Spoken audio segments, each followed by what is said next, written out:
I am too. Okay, hey everybody, it's Sundays with Napalm. I am fucking just drained in every sense of that word. But I'm still Emotionally or soldiering physically? fucking through. Both!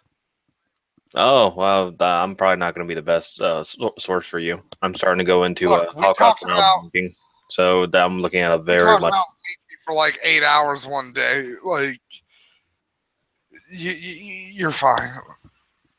I'm just so fucking Leafy? tired. And this week's skull is going to be even worse. Because not only am I still got Stardew to do, I have Rimworld to fucking do, I have Undertale to do, I have Kingsmaker to do, and on top of that, I already made the commitment to do more fucking actual videos on my channel.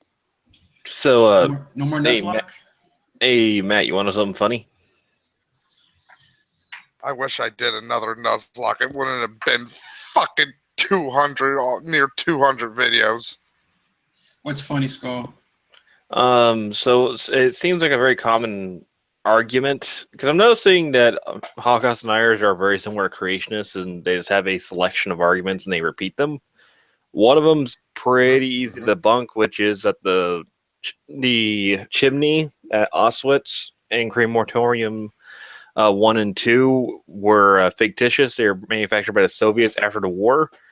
There's, well, it is bullshit, but it's so bullshit that there's actually aerial photos shot by Allies in 1944 that show the chimneys.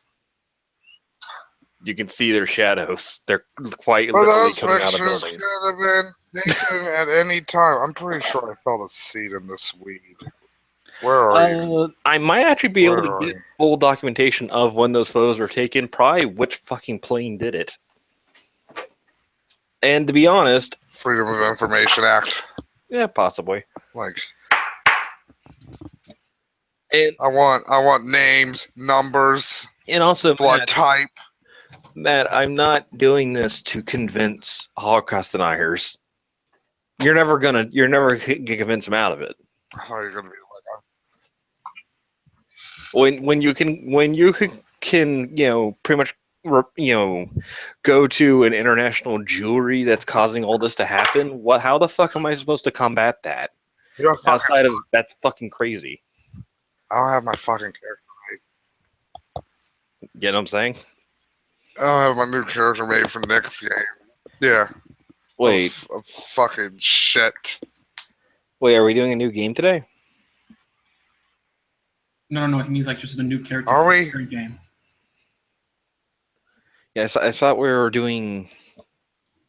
Is the campaign? I thought we were rebooting. Are you? Because, well, you'll find out when Nick gets around. Well, I don't have a character manufactured. This tea tastes like hose water. Oh fuck! Now I'm remembering. He said level 10, fucking 25. I think 15 point buy. That's Don't fucking ask me. I don't. Half of my brain is nothing but Stardew Valley knowledge, Skull. I'm sorry. You can sell blackberries for 20 gold pieces each. There's that. Also, that's 4 times as much as salmon berries. Also, I think hops are the most profitable crop in the game because you can turn it into pale ale. I'm sorry, Skull. All of my brain is just useless Stardew Valley knowledge. Also, I know what everybody loves. I know their hates, their desires, their dreams. Also, I need to go look up fucking news articles because that's gonna be fucking fun. And see why all of them are quoting 6 million Jews. I have a feeling I know why the fuck they keep doing that, but because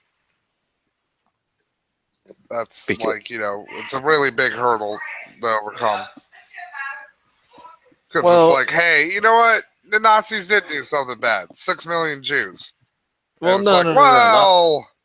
No, what I'm talking about is another common tactic that the Holocaust deniers like to bring up is that there's papers all the way back from 1916 that are stating that there's a Holocaust and 6 million Jews, and the pictures of these articles do exist, and I've actually managed to get hold of one of them because one of the more renowned papers, like the New York Also, I'm just Times, wondering, did actually I had make it. this event public? Yeah, it's live right there. Yeah. Okay, good. Well, I meant not. I meant because with the non Sundays and Fridays show, I make those ones private first because I treat those like normal videos. And also, when it comes to these Oh wait, no, papers, people are starting to come in. when it comes to these I papers, mean, from I what I've did do this a seen, way later. God damn it, Matt. Sorry, Skull. You talk for a bit. I'm gonna take a cigarette. I'm gonna take a nice cigarette nap. A cigarette snap? Yeah, it's where you close your eyes and you drag on a cigarette and you snooze for a bit and you wake up when the ember hits your finger. That I'm sounds really good at it. That sounds pretty horrible. I'm good at sleeping, stock, sitting straight up. That sounds pretty horribly I'd be depressing. good at an office job. It is. I like to put on a happy face, but my life is a constant miasma of filth and misery. Oh, if anyone's wondering, I don't know if this is just my taste buds or not, but if you take a swig of Pepsi, then take an immediate swig of Monster afterwards, it tastes like chicken flavored stuffing out of the box at Walmart. That was very weird. If you eat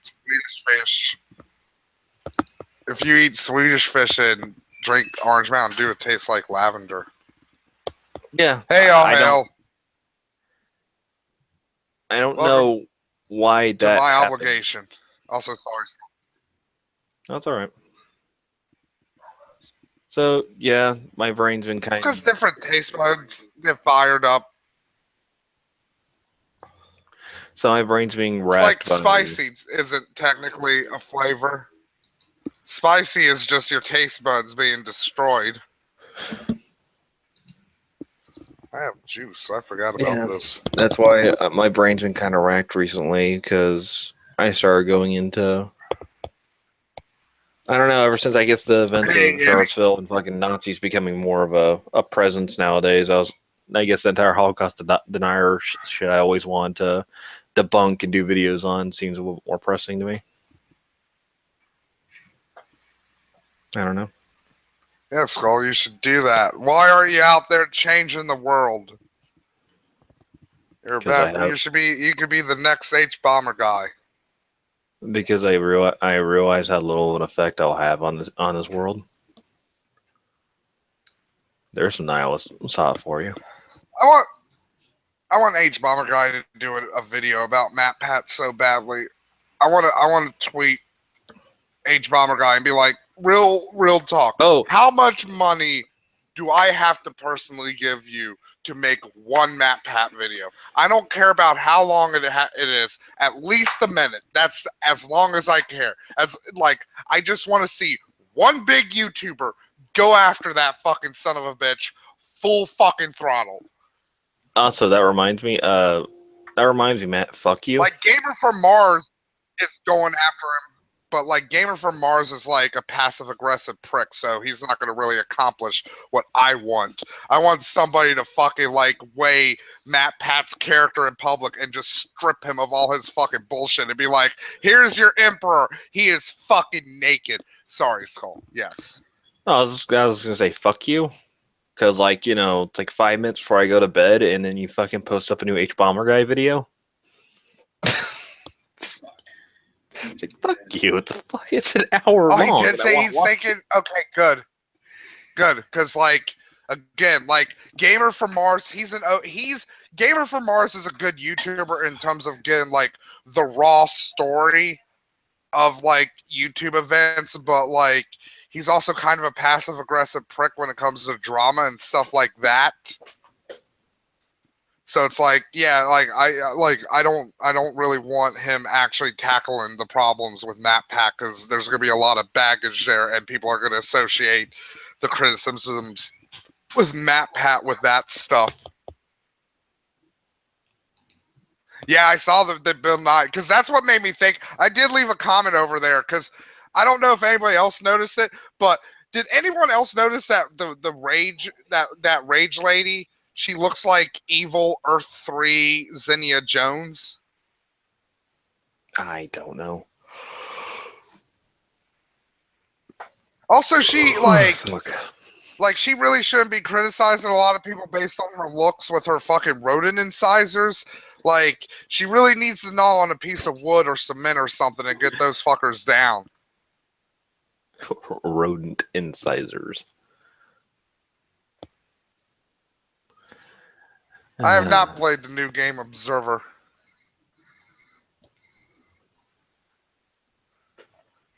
I mean, I can understand Rage getting fire. Like she is basically an open Nazi.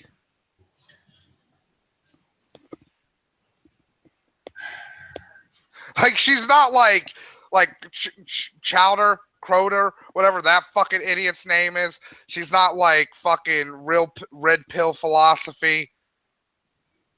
Like red pill philosophy is a coward because he's like trying to back away from what he did.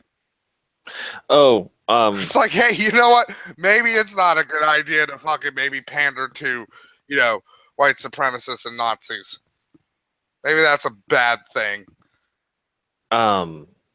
Also, just kind of remembered, Holocaust nerds also love interchanging terms like death and cremation a lot, and they actually do it in very insidious ways.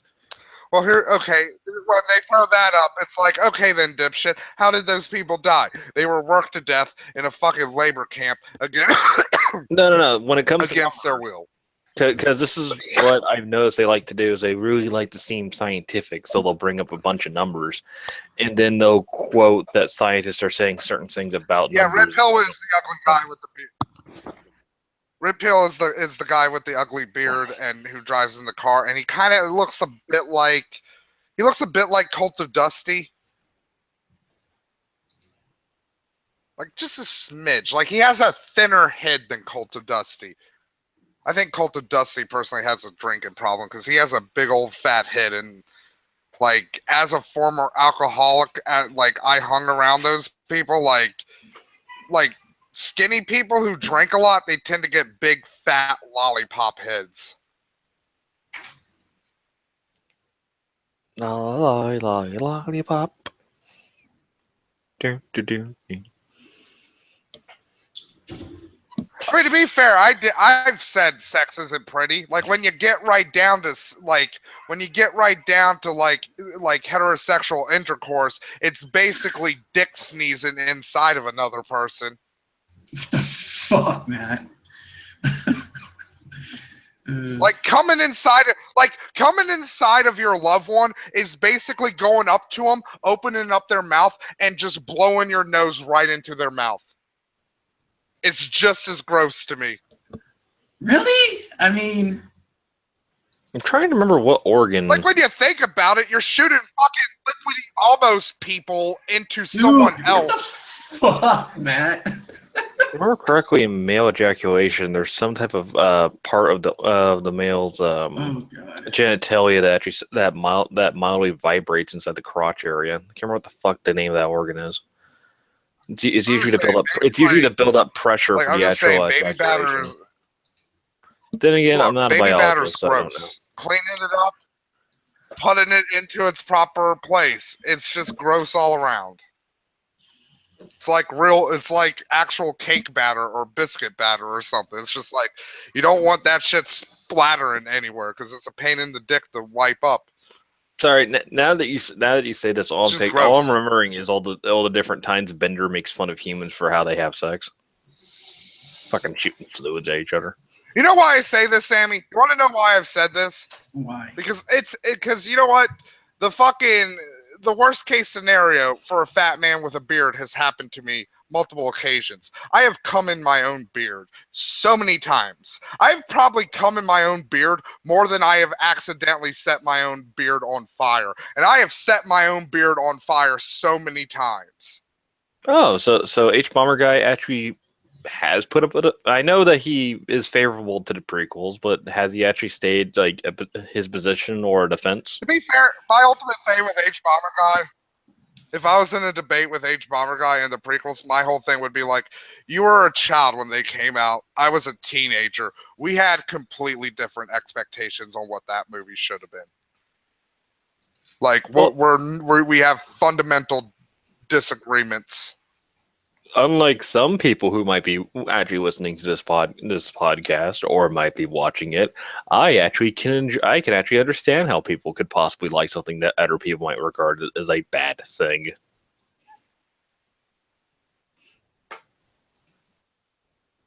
No, hasn't popped in yet.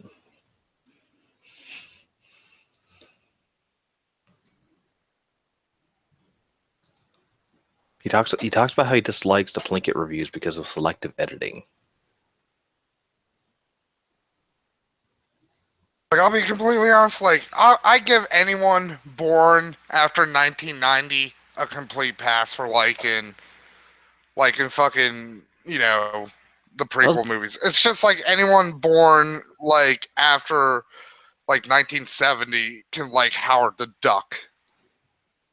Like, it's a shit fucking movie, but, like, we were kids when we saw it. Like, they were kids when they saw the Phantom. Like, Bradley likes the Phantom Menace. I'm not gonna tell him like your movie is fucking your favorite movie's shit. I'm 92 and I saw it and I didn't necessarily like it. Then again, my parents actually made a point for me to see the original Indiana Jones and the original Star Wars. I will say this: the Phantom Menace did, like, honestly, number 2 deserves the most shit. Well, yeah, it's completely honest, out of those movies, fucking CG mess. Attack of the Clones is inarguably, in my opinion, the worst of the prequel movies. Like, I'm gonna shock people with this one. Revenge of the Sith is number 2 in terms of badness. Oh, so you're Phantom Menace, in my opinion, is probably the least worst of the sequels. Of the prequels. I think it's the most salvageable of all 3 of them. Like, I feel if Phantom Menace at least has, like, a sense of fun and adventure to it. Like, there's a whiff of the old Star Wars magic in Phantom Menace, and then Clone Wars turned it into some bullshit fucking war movie, and then fucking just, like, skipped a huge, like, I don't get that. I seriously don't get that. If you're gonna make Anakin Skywalker a fucking child in the first movie, why the fuck do you age him up in the second movie? Just start him as a fucking adult, or actually show us him growing as a fucking character.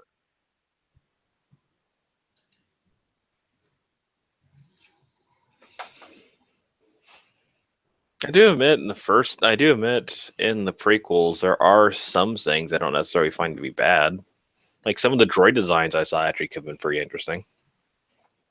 Also, too, a lot of the prequel, the prequel does have a problem with like awful CGI, awful dated CGI, but a lot of, like, to be completely honest, a lot of the CGI environments in Phantom Menace look way better than any of the garbage in fucking Clone Wars they intermixed it with fucking practical effects. Revenge. Matt, can you hear me, like, Matt? Fucking Clone War, like, yeah. Okay, just double checking because I can hear you. I've been commenting with you, and it's like you haven't fucking said responding at all. Yeah, they used the intermix of practical effects. Because you've been saying good stuff, so I'm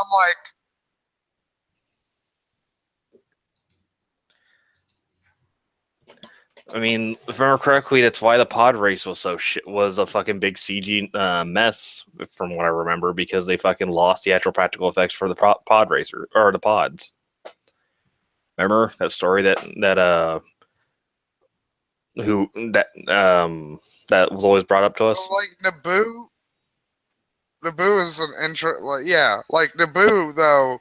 Like that's a way more interesting planet than any of the other planets. And like Naboo and Coruscant, like the best fucking new planets were introduced in Phantom Menace. Like what did Clone Saga or fucking Revenge of the Sith give us? 2 fucking lava planets? Whoopity doo-dah! A water world? Holy shit. Look at all that water. Isn't that fucking interesting?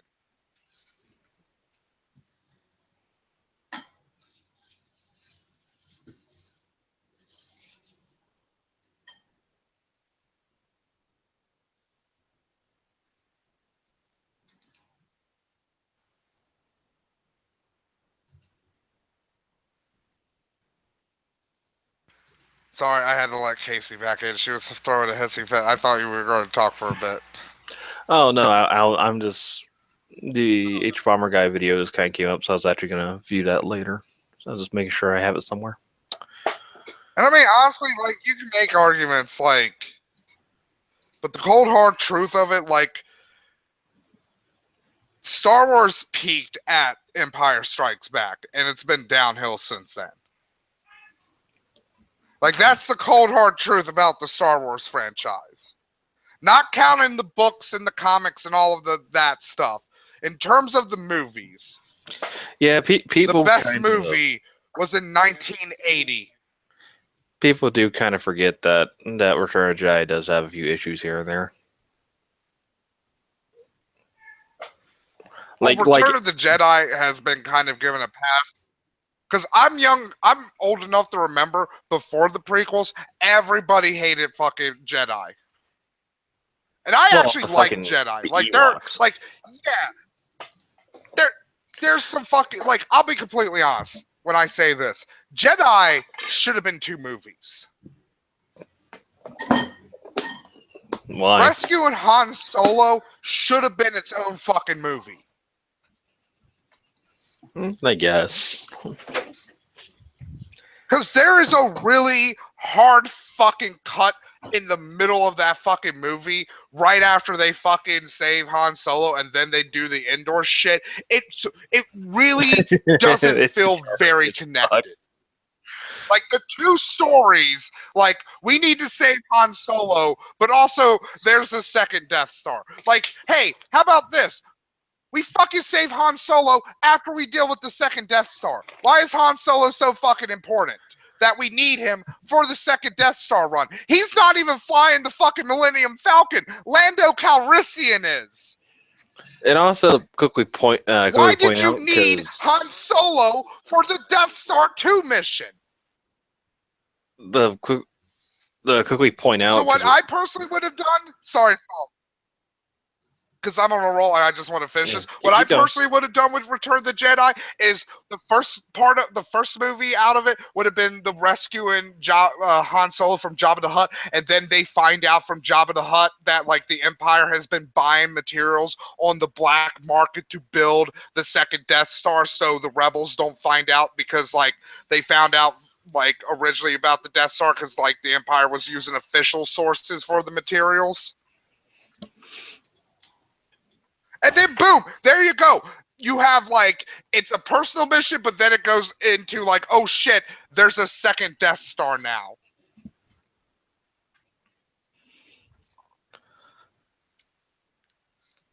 Sorry, Skull, but yeah, sorry. I just wanted to get that out because I was like, that's always been my idea with Return of the Jedi. Well, I was just gonna point out that like how Red Letter Media pointed out in their reviews is that Return of the Jedi does kind of have a pretty cluttered end because there's like 4 different fronts that we're following. We're following the land mission on Endor when it comes to taking out the shield generator. We're following Luke in the Emperor's chambers with. Yes, Matt? In terms of the message, like Return of the Jedi has a really good like message that like with Luke being like, you know what, I don't fucking care, Emperor. Like, this was never about me defeating you. I'm just up here stalling your fucking ass while my friends deactivate the shield generator. I have complete faith in my friends, the Empire, and you. Like, I don't care about myself. Like, that was Luke's whole, like, you know, Luke had given up. up as in like I don't care anymore. I'm defeated. Given up. He's like, no, I've given up my anger. I've given up my hate. I've like I have total faith in my companions and friends that they will finish this. That right will win. Crack.com had a pretty good video called George Lucas Hates Women, where they talk about the fact that in Leela, the whole defeating the Empire mission becomes I need to save my boyfriend. To be honest, I really don't know if George Lucas has that good of a record when it comes to women at all. Really, I mean, the prequels love story I think stands on its own here. I I think will that's say a pretty this: good it's indicator of probably how much unfair to say interaction he has. Lucas hates women. Because he did make that stupid fairy movie that nobody saw because he was like, I wanted to make a fantasy movie that was aimed towards girls because Lord of the Rings is more aimed towards boys. Which I'm like, where are you getting that information from, George?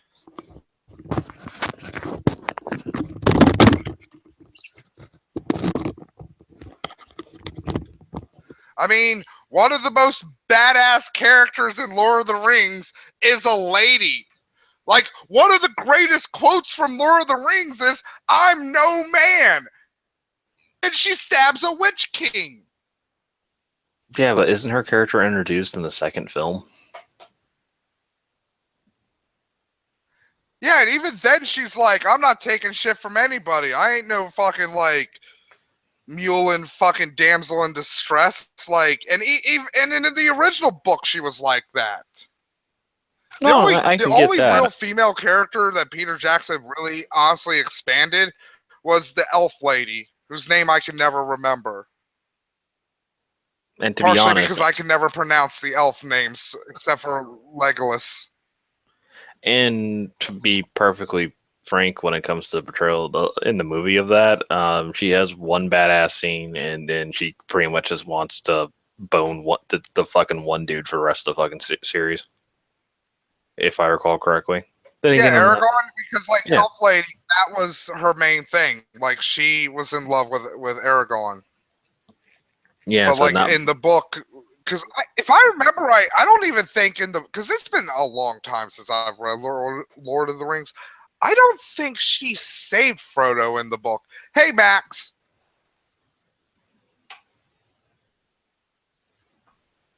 Or she might have saved Frodo, and the scene wasn't as spectacular as it was in the movie. But yeah, Lord of the Rings had at least one actual strong female character in both the film and the book, and fuck, I'm blanking on her fucking name. God damn it. I should have said her name first right the off the bat so I didn't forget it. the daughter of Theoden. I believe that's. I'm no man's lady. Yeah, I know. I Oh, believe she's fuck. supposed to be the daughter to. I believe the name of the king is Theoden. I think. Again, Yeah, she's not Theoden's daughter. yeah, I am not fucking a And yeah, Lord of like the when Rings she's nerd. like again in the books when she's introduced and in the film when she's introduced, she's like a really no nonsense, like I'm not gonna take no fucking guff. Our kingdom is falling apart around us. We need to fix this shit. However, even having that strong female character there, I can see an argument that hey, Lord of the Rings is kind of geared towards more guys than girls here. I mean it is, but like Tolkien was kind of going off of like English like his Yeah, literature because again like that's one of the aspects people forget with Lord of the Rings is like people remember like it came as an extension of the bedtime stories he wrote for his children and the fact that he wanted to find a practical use for the made up elven language he created, but also Tolkien had like a lifelong passion project of creating a uniquely English mythos. Because what a lot of people don't really like realize with like English myth, a lot of that shit's been destroyed and it's not actually English. Like King Arthur is technically fucking French because the Normans created King Arthur. Like the Anglo-Saxons were fucking German.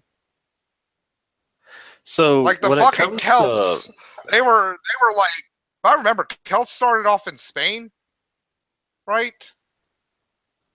Not I sure. think that's where the Celts originated. Just to also And then quickly, they just kind of spread. from my own Yeah, sorry.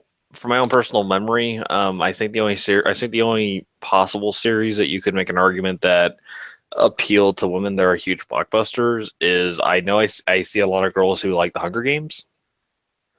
That's one of them, and I believe, and I'm not exactly sure about the later films, but I do know that stars a female character who seems to be pretty strong in some areas. Um, I know a lot of girls like the Harry Potter universe. Not exactly saying that series is aimed towards girls, but I'm just saying what I see. I don't see that much I Lord of the wish Rings that love. I wish. Yeah, I wish Guy Ritchie's King Arthur movie was more of like the Cockney street stuff. That was the best part of that movie. Like whenever it started getting into like the actual like mythos stuff, I was like, you know what, I'm starting to get a lot less interested. Also, why are there elephants here? That's fun. It's fun that there's elephants in Camelot, but I have to ask why. Why are there elephants in Camelot? I kind of would like an explanation of that one. Also, why didn't they just use the snake the entire time? They had a giant fucking snake. Use the giant fucking snake. Baddest chick is I don't Ellen. know. I do like. Also, I will say, Guy Ritchie's King Arthur did get a lot of shit. I don't think it was a particularly great movie, but it had a lot of fun, interests, and ideas. Like, I like the fact that there were evil counterparts to the lady in the water. That's an interesting idea. Ellen Ripley, main character from Aliens and Aliens 3, correct? I always forget Ripley's Yeah, first name. she's like, and think about that, like the Alien franchise, like get it up. Oh. Like the only way like they can make a strong female characters is like let's bring back Ellen Ripley, or just make her again and call her a different name and maybe give her one different character trait, like she's super religious, or she's really a devoted, or she's a really devoted wife, or she's looking for her mother who is Ellen Ripley. I mean, well, Ellen Ripley did inspire Samus Aran for the Metroid series. I mean, I don't know if that Yeah, necessarily they're probably indicates gonna make it. her being a strong female character.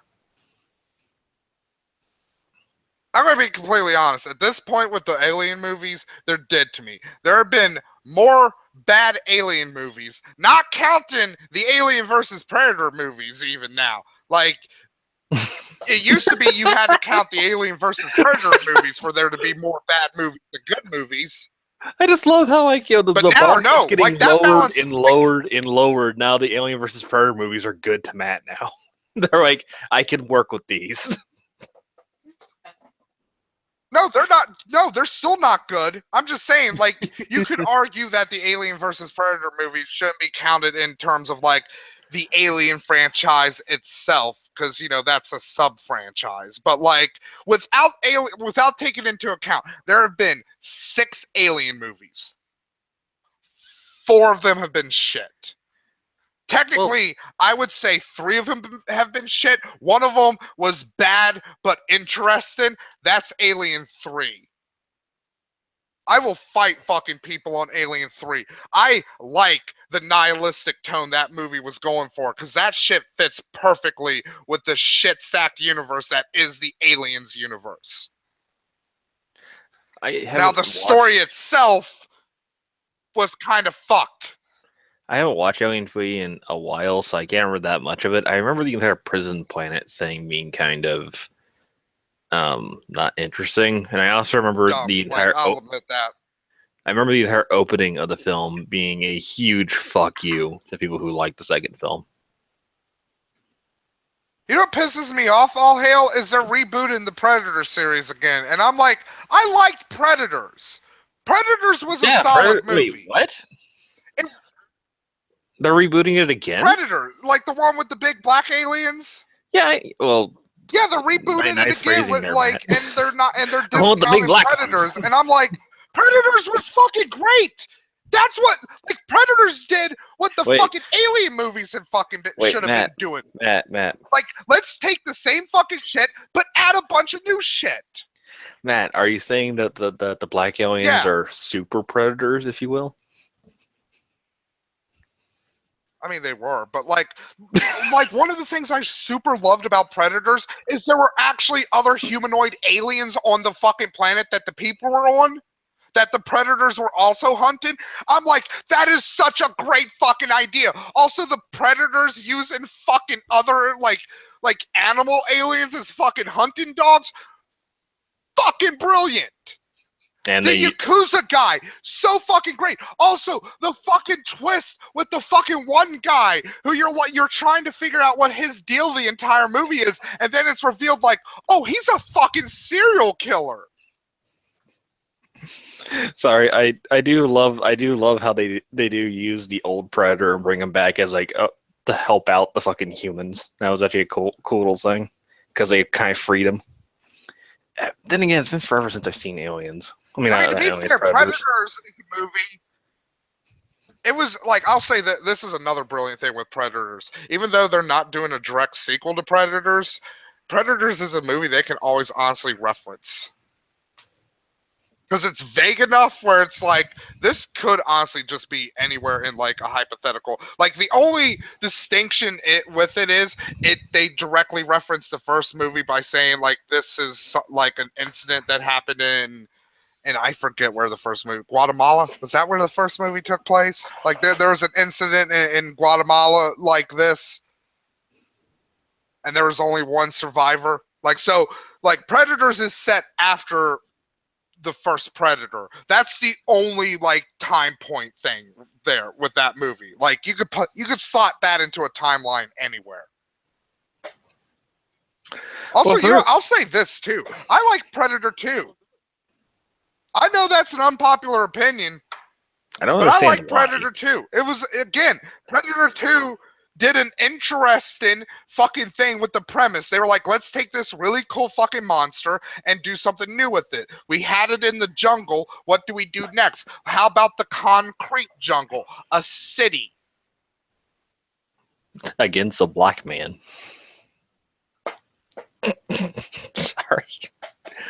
Sorry to see you referring to the fucking the super black aliens and me just going super predators and anyway. I mean, yeah, well, it's bad optics there on their part. Yeah, I've seen Predators.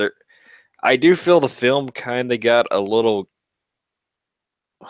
What's the term for it? Because I've seen their films. It's a little action schlotzy.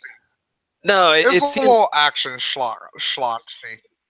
No, if I remember correctly, because it did come off less as the original Predator and more as Commando at times. Well, I just remember like how many weird fucking gadgets can we give the Predator? Which was both cool, but also it seemed like sometimes that they kind of, I won't say overdo it, but they kind of focused on it too much. Like the fucking scene, I believe it's in like, it's like in a warehouse, like cooler room or something, with him in the fucking little like spinny blade, like frisbee thing, and he fucks up those dudes. Yeah, Batman vs. Predator is probably one of, if not the best, fan-made movies, fan films ever made. Sorry, Skull. It's all right. Yeah, I remember that. Too bad Predators is owned by Fox, and Batman is owned by Warner Brothers. Because, like, if Warner Brothers owned Batman, they'd be like, that's how they would fix the Alien franchise. That would be Warner Brothers' solution to it. Is like, let's have Batman versus aliens. Oh no, Batman versus Alien. No, that'd be dumb. They had a Superman versus Alien comic in the 90s. And that's even more dumb. Superman got infected by a chest. Wait until you hear how it ends. Superman got infected by a chest burster. So basically, he flew into space and it bursted out of his chest, and it died. Wouldn't it have been more awkward if like the chest burster tried to pop? Let's just kind of ignore the fact that Superman didn't just like crush off the facehugger off his fucking face like I would imagine he could do. Like what the fuck's that Yeah, little that's tail the gonna do to his thing. neck? That's the big problem with Superman versus Alien is like I can understand the chest burster bursting through Superman's chest, right? Because how No, xenomorph I don't. physiology works, they gain attributes of their host, right? So the chest burster that bursts out of Superman would be just as strong, if not stronger, because the aliens. It's arguable, like are the aliens stronger than humans or not?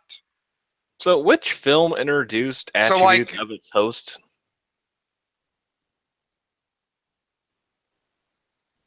first movie. First movie is actually the one that introduced the attributes of host. Yeah, because they became humanoid. I'm gonna have to double check that because I always remember that being a much more later in the films type of thing. And then it was expanded upon in the sequels. Okay. Like, it was expanded upon in the second one because I think I think Sneevely, fucking Wayland Utani prick mentions that they tested on animals. And it created it, and like it didn't create the human variant that they wanted. It could be So completely. I I'm guess you could just say misremembering. technically the second movie is the one that introduced it. When I But saw, I'd argue the first movie introduced it because you had the life cycle. no, the last time I saw these films, I was literally like in between the ages of like 16 and 18, so I can't. And I'm like 23 now, so it's been a while since I've seen them. And by the way, I wasn't really paying that By much the way, we're attention to watching the actual like Hero tonight why. after the D&D game. After because Are we look, having I'm a gonna stop. D&D game? Like, I don't want to. Well, you know what? If we're not having a D&D game, we're watching Boku no Hero. We're watching Boku no Hero either fucking way because I'm not going to ruin it by talking about it to you, Skull. I'm going to force you to watch it. Well, no, because I don't want to watch it anymore because you guys won't shut the fuck up about it. That's how that kind of works. Well, if we watch it, we'll shut the fuck up about it because we won't No, need to fucking talk about how you will awesome not it is. shut- You will not shut We the can fuck just up sit in about it. silence. No, No, look, if Skull. anything, If everybody the reverse watches would Boku, happen. no, Skull, The you don't get it. You don't get it. I'm gonna let you in on this. It's the Illuminati. If everyone gets into Boku no Hero, we all become part of a hive mind. So, if you watch Boku no Hero, we can just sit in silence and just think about how good Boku no Hero is. I'll make a deal with you people. I'll watch Boku no Hero with all of you if I get to fucking have a few Gundam episodes to torture all you fuckers with. Because everyone runs from those like it's a fucking. Also, I still split. stand by what I say. Uraka, default best girl. I don't know. I haven't watched. I already know who Skull's best girl's gonna be. It's not gonna be the frog chick, and it's not gonna be fucking Snakehead. No. It's gonna be earlobe lady. Wait, why earlobe lady? You'll see. Like once her powers will let her interface with technology. So right there. Neat. But two, she's also sassy. She's a sassy lady, but not in like she did stab fucking Mineta in the eye with one of her earlobe USB cords because her superpower is she has earlobes that are USB cords and she can plug into anything. That's different.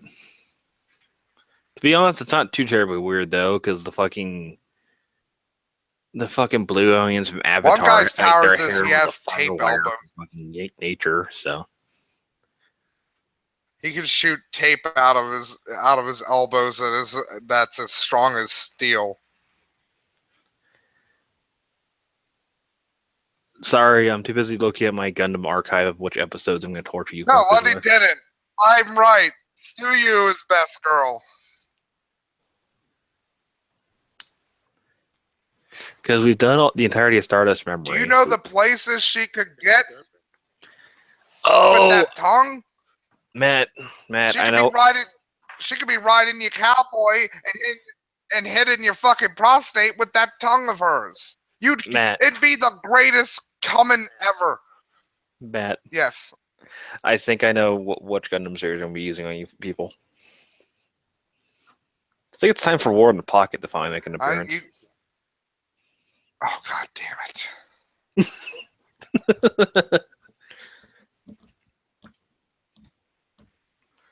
Because I was going to tell you, Skull, you can't use any of the recent ones because Gundam's been on a roll Improving. in terms of decent shows. Yeah. Like, I still haven't completed the entirety of fucking Thunderbolts. Like, Thunderbolt's Season 2. really good. Season 1's pretty Iron fucking Blood entertaining. Orphans.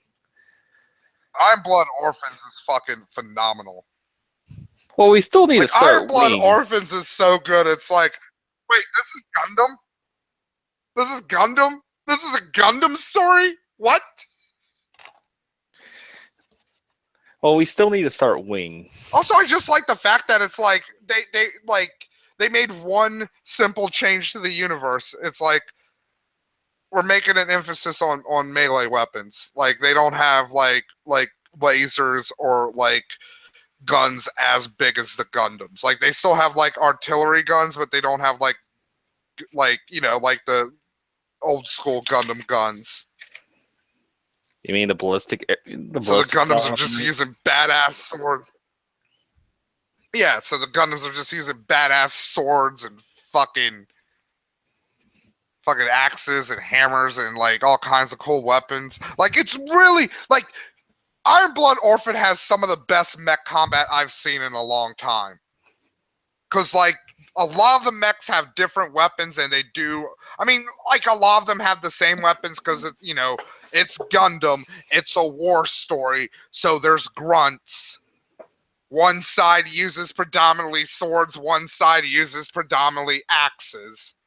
I wonder there's which one's the variation, good and bad you know? guys. I'm gonna go on a limb and say the guys who use axes are the bad guys. How did you guess? No, it looks at the fucking. To be fair, though, in Iron Blood Orphans, they're really like.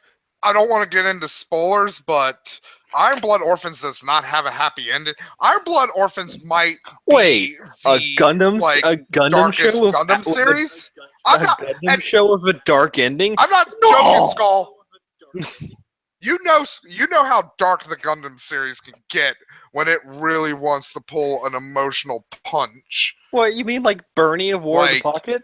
But like Jesus, Iron Blood Orphans is just like everyone fucking dies. Okay. Yeah. Like not literally, but it's just like there's just so much death and destruction and no side ultimately wins, and it's just like you're ultimately left feeling like, well, this is fucking pointless. I guess that's the ultimate point of Iron Blood Orphans is like war is really fucking stupid.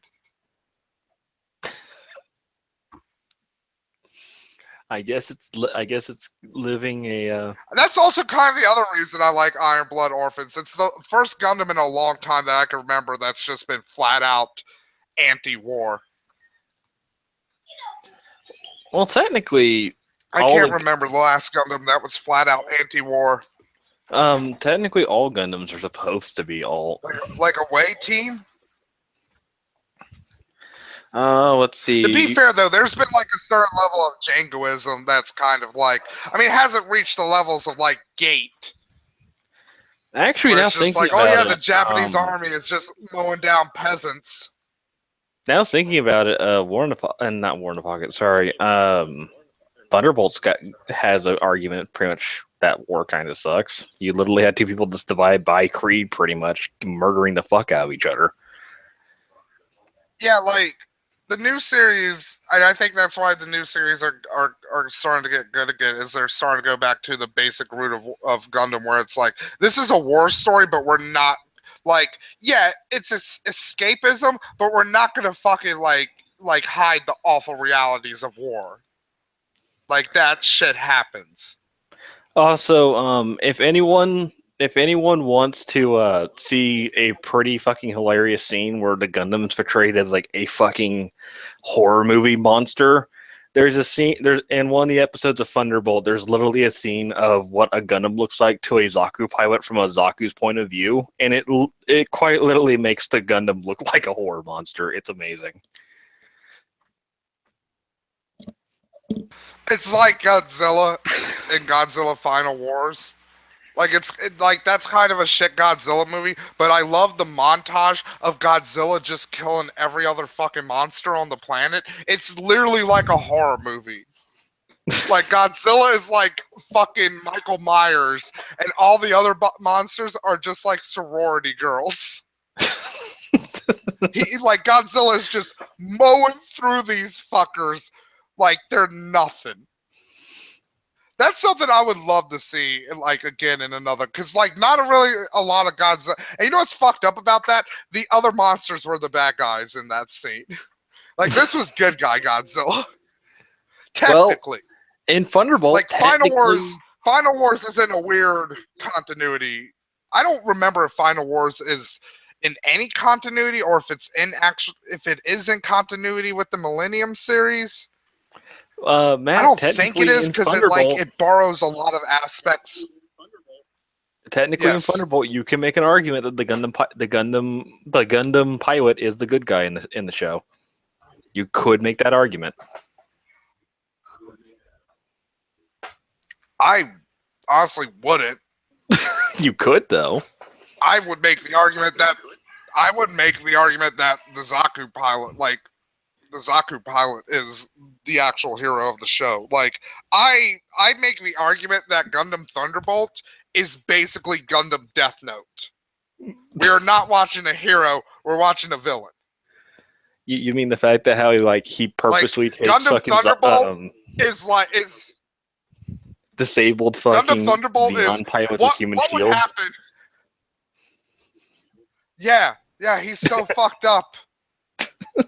He's just a really fucked up person, and it's like this guy is not a hero. Like, and like, really, I mean, I guess he's the hero of his side.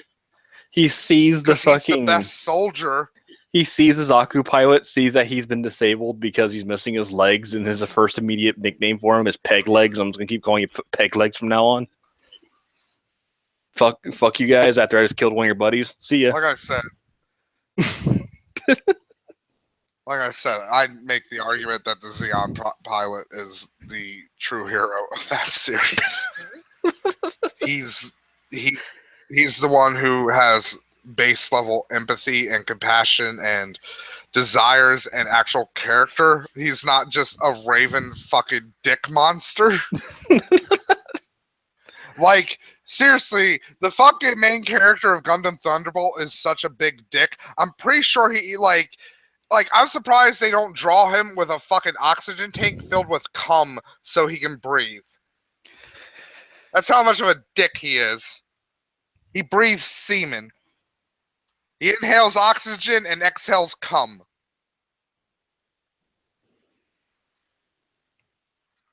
We've been like, well, not we, me, I've, edible napalm, me. A lot of cum talk today. It's been a very cum heavy day here. Yeah, kinda. See that in the forecast. Also, funny part is how the disabled Zaku pilot lost his legs because he was an infantryman on the initial fucking pretty much their D-Day push to fucking take over or territory on Earth, and he kind of lost both his legs in a fucking explosion. And that fucking rehab scene where he's just running, like legitimately, the rehab scene in Gundam Thunderbolt might be one of the most emotional scenes in any Gundam series. Oh, mind you, it just hits you like a fucking ton of bricks.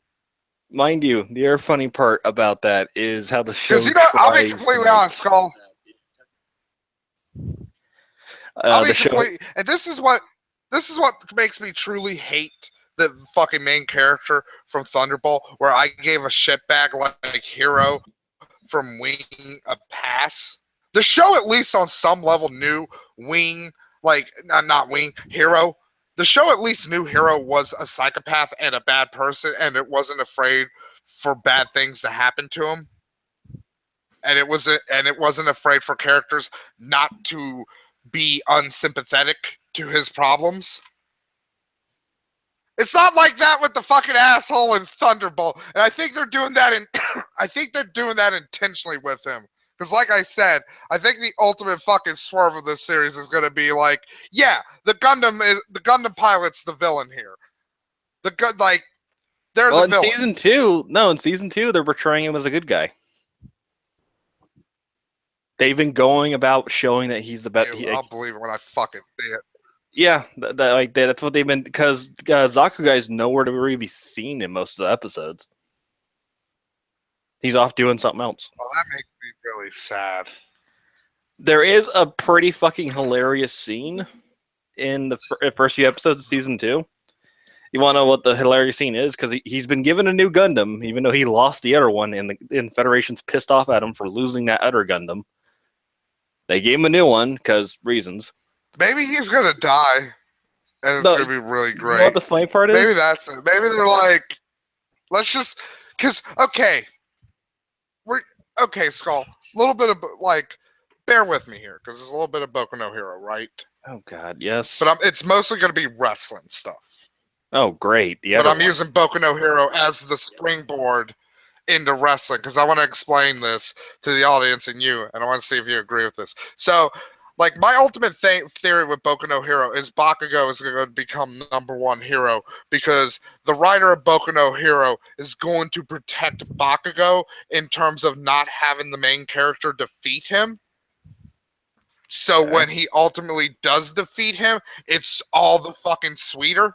Just like in wrestling, when you have a really just detestable fucking scumbag heel, example Ric Flair, you protect the fuck out of him. Like, you wait until you have just the right guy who you're like, this is our next big baby face. This is the guy we're pinning the next 10 fucking years on. This is the guy we're going to have take the belt from fucking Ric Flair finally. So, that's what I think is ultimately happened with that. So I know it's happening with. I'm 90% sure with Bakugo and Boku no Hero that's what's happening. In Thunderbolt, that could be what's happening. They might be like, let's keep making the audience even angrier at this fucking prick, and then when he finally does get his full comeuppance, it's gonna be like, yay, it's awesome. So Matt. Here's when Light got fucking shot in Death Note. So here's the funny part about fucking about the fight scene that I did see is that Gundam pilot's underwater, right? And he's in the Atlantic underwater, and he kills the big fucking bad mobile armor, right? And he needs Mineta. No. Sorry, Skull. Somebody asked me who's the Eugene of Boku no Hero, and I said Mineta, and then I was like, no, Eugene was actually well liked. And like people actually positively, like they came off positively with that character. Like, there are people with like handicapped children who are like, my child really likes this character, even though I know this is like a guy who's pretended to be mentally retarded, and on some level that's hurtful. But like, it actually gives my child like joy to see a character like them. So, thanks. Eugene's a really weird fucking character. Like, I don't know if you know this, Skull, but at one point when WCW finally closed down and WWF fully incorporated them, and Eric Bischoff worked for WWF, and he was the general manager of Raw, his retarded nephew was a character. And a wrestler who wasn't retarded or mentally handicapped, he just did like the standard, like, hey, I'm retarded. Yay, I'm really happy.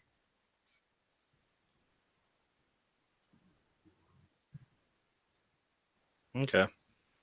I mean, honestly, there has to be a level of fucking awkwardness But I did see an interview with him where he said he got a lot of letters of like parents and stuff who were like, it's like on one level I don't like it, but on the other level, like my child, my nephew, my whatever, like like you're helping them. So like yeah, the Eugene character is like one of those like it's really weird. It's one of those reasons I like wrestling, because wrestling gets really fucking weird sometimes, where it's like, this is kind of a bad thing, but at the same time, it also has like positive effects. So, like Matt, it positively affects people. Sorry. So yeah, Skull. So I think that might be happening with Thunderbolt. Like, they might be protecting him. Just gonna quickly board it out. Gundam pilot dude almost has a very long and crushing and depressing death because the legs of his Gundam got crippled. That's not enough for me. I really want him to. No, I like not even a leg. Saved. Not even a leg. No, not his Lose human at legs. least a The foot. Gundam legs. At least a foot. No, the Gundam legs get crippled. I thought it was kind of hilarious. I know you said the Gundam legs, but yeah. I want him physically lose at least 1 foot, and then I'd be like, okay, I can maybe humanize with this dick bag now. Yeah, but Matt, Gundam, you're not gonna see the Gundam pilot lose. He's gonna have to ultimately win in the story. I mean, fuck, you saw on the Gundam wiki when I showed you that they said that fight between the Psycho Zaku and that fucking Gundam was a draw. I just want them to go balls like all the way in and just make one fucking series where where Zeon or whoever is using the Zakus is the good guy. Like, you've danced around this shit enough where like Earth Federation is secretly the bad guys. Just for once, just make a war where like the bad guys have the Gundams and the good guys have the shit mechs. They kind of did that. It's called Zeta. Kind of. I'm not going into Boku no Hero, but I'm going to mention it. Boku no Hero, JoJo's Bizarre Adventure, like fucking Mob Psycho. Like, the reason those are my 3 current favorite fucking anime is it's not about who's the most strongest, even though that really does help in a lot of situations. It's about tactical fucking usage of your abilities. So you do know I'm gonna laugh. Like, I would love to see that more in like a Gundam series. You do know I'm gonna laugh where like it's a like, fucking hey, unhinged madman when Boku no Hero joins the same drawer as Undertale with you. It's not because there's not going to be an Undying. Oh yeah, by the way, everybody, I fucking hate Undertale now. I fucking loathe it. The genocide playthrough has really revealed a lot of flaws in the game for me. It's just plain fucking too hard. I'll say it. Long story short, Undyne made Matt her bitch. Yeah, like Undyne, the Undying made me Napalm the Dying.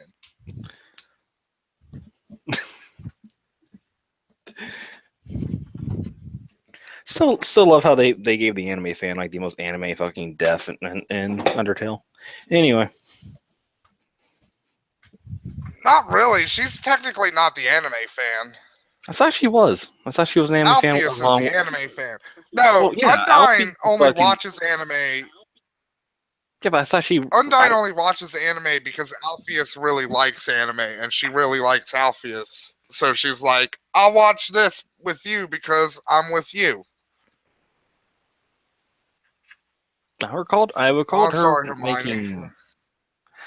her making anime references about humans outside of Alfie being around. Yeah, she's watched anime. Yeah, but doesn't she think pretty much humans are anime, or vice versa? Kinda, yeah. I mean, to be fair, that's what they know about history from garbage. Isn't it ironic that anime was thrown in the garbage? Think about that one. No, I was more thinking about how Undertale, the actual human worlds, is depressing fucking 1970s also, USSR. Skull, you won't have to hear me bitch long. You won't have to hear me. You won't have to hear me talk long about Boku no Hero for much longer. Next next fall, I think, JoJo's Arc 5 starts up. Matt, I just Yeah. now pictured that like fucking Papers, Please and Undertale are actually the same universe. That's just the human world. Is the pressing ass fucking Soviet state. Oh, that'd be That awesome. would be fun.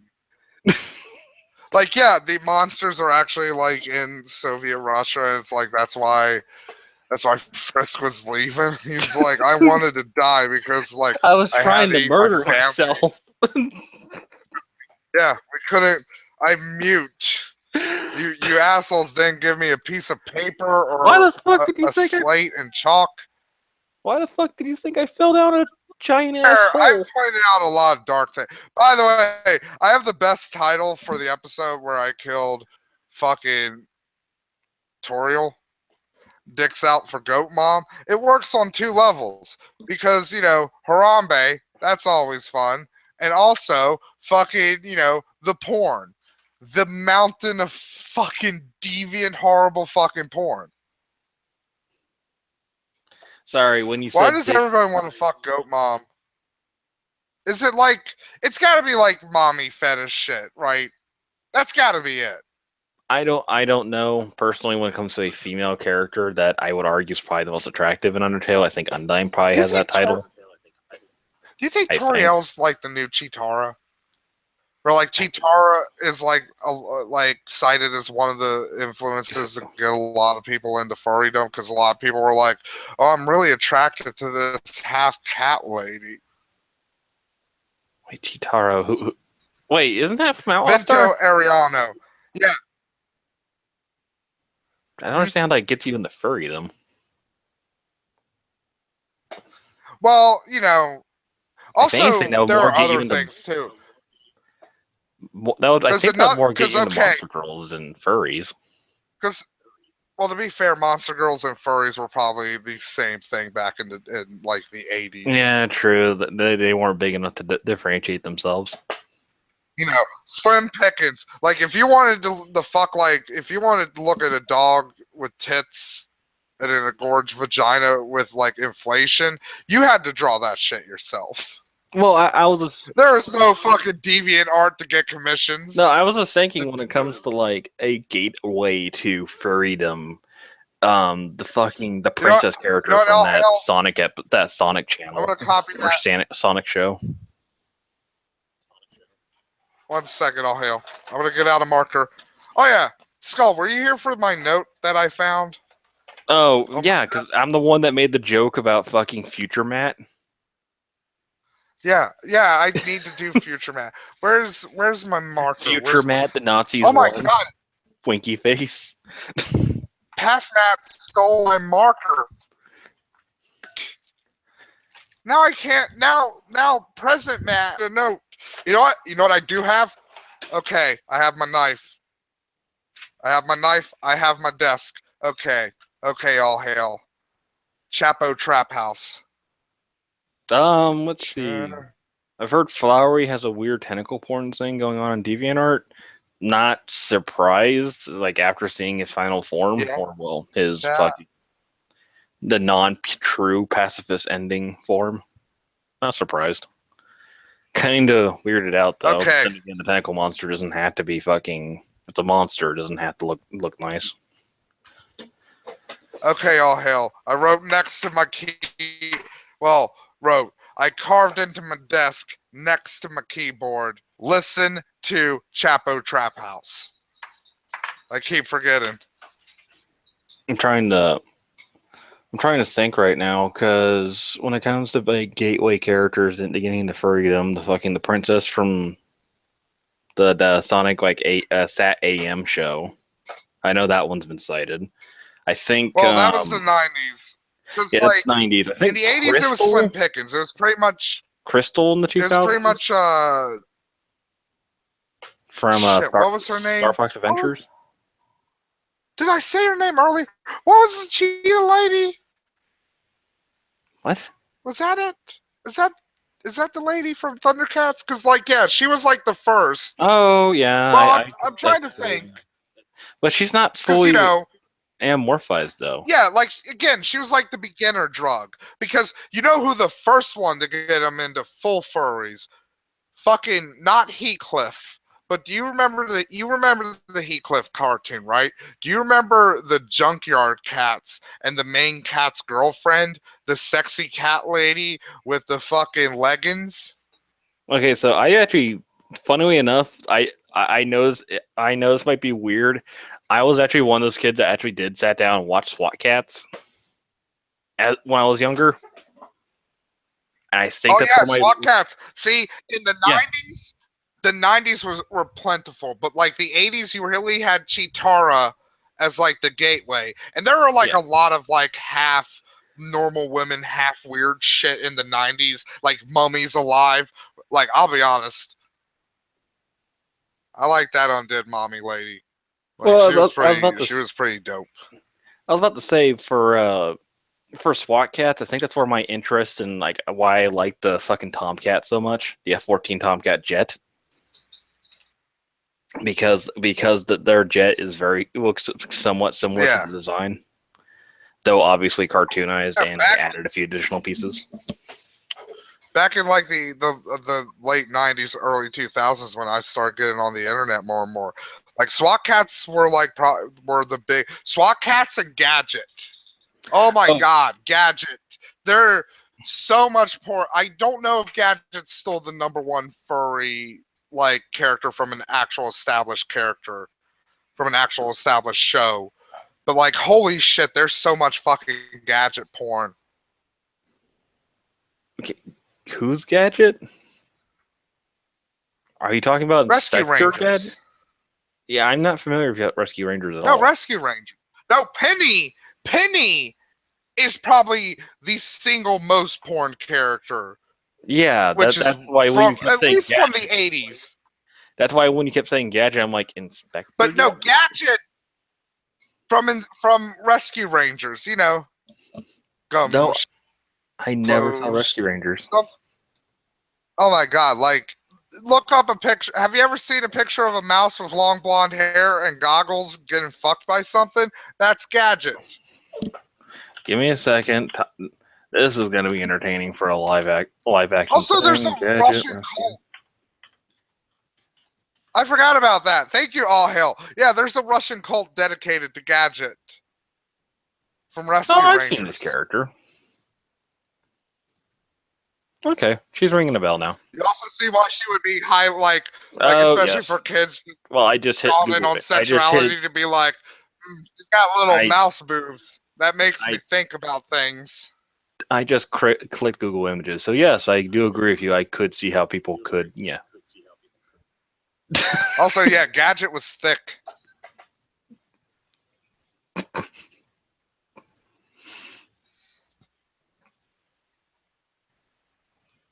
Do. Also, Darkwing Duck had a really hot duck girlfriend. Oh yeah, that's an our character. But not a lot of people remember her. Oh yeah, fucking Pete's wife from fucking Goof Troop. Oh my god, she has so much porn. So much incest porn. It's gross. What about Laura Bunny? Babs Bunny? No, Laura Bunny, the other one they introduced in Oh, Laura Bunny? Yeah, that one. You remember? No, Lola. Yeah, Lola. I don't know how to pronounce her name. Yeah. The one fucking it's kind of nostalgic weird with like, her because her porn's been kind of cut in half. It's like Harley Quinn. Like Harley Quinn now, like her porn is distinctly two different things. It's classic Harley Quinn and then like Hot Topic gutter skink Harley Quinn. Well, so you mean Suicide Squad Harley Quinn? Yeah. And then with like Lola Bunny, you have like Space Jam Lola. Well, technically you have three groups, but so anyway, I'll talk. So you have Space Jam Lola, then you have the Baby Tunes Lola. Yeah, those fuckers exist.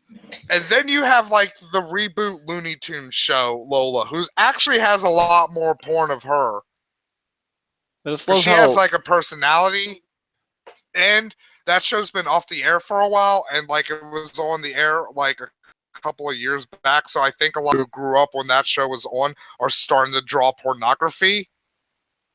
Because that's actually really interesting is when you start seeing like, oh, there's a huge influx of pornography for this show. Those kids must have grown up. also I do love how you're talking about That's these how I judge genres. if shows are popular Yeah, you've told me. I just love how you're or talking about these influential. genres or like these like time periods of fucking Laura bunny porn, like they're the fucking 3 different era or dynasties of like the Chinese Empire. It's like, yes, well, you I have mean, this it kind particular of genre, is and because like when I started, it was a lot of Thundercats, a lot of Gadget. Like there have been constants, you know, like Penny, The Simpsons, Family Guy, right out of the fucking like when something becomes super fucking popular, it stays in the porn in like that's the one thing about porn versus actual countries and dynasties. Porn empires never porn empires in terms of like what people jerk off to never fall.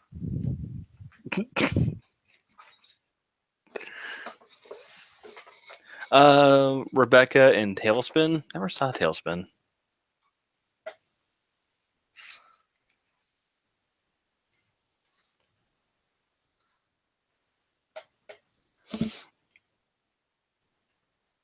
So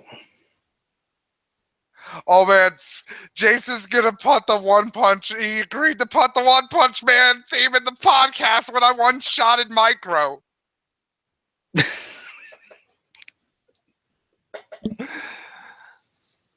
I told him like, look, Jason, just put the first fucking 8 seconds of this in. isn't that also Just that fucking guitar riff, and then just me being like, wait, Angus, did I just one-shot Micro? isn't actually now thinking about it, doesn't One Punch Man technically have a strong female character too? That isn't there as much? Tsunami. Yeah, the fucking Technically, it has a couple. Like the main female villain, the main person behind the villain association is a woman. Spoiler alert from the manga, but like this has been out for fucking years. Like Tsunami's sister, like her third, because like Tsunami has 3 sisters, because like her and her others, I forget if it's her older sister, I think, are heroes, and then I think her younger sister is a villain, or I might have that reverse. But I know like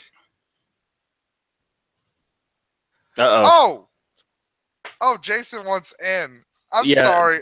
I'm sorry, Jason. I'm really fucking. I'm just like he's super high, Jason. It's been a deal trying to like, yeah. 1 second. I can't get them. Yeah,